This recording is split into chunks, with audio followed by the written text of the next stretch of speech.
Bəs kiminsə niyyətinin yaxşı olduğunu, ürəyinin təmiz, qəlbinin saf olduğunu bildirmək istəyirik, amma bunu ifadə, yəni idiom vasitəsilə demək istəyiriksə, hansı idiomdan istifadə edək?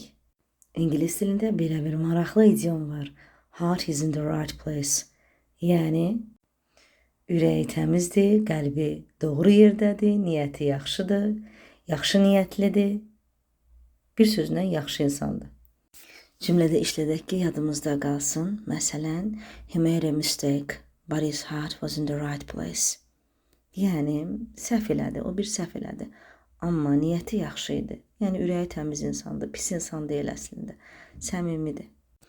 Eyni və ya yaxın mənalı ifadələr isə, yəni həmin o ifadəyə yaxın mənalı ifadələr, bunlar ola bilər. Good-hearted, well-intentioned, means well, kind-hearted və ya has good intentions, poor-hearted, good-natured, benevolent, kind at heart, has a good soul.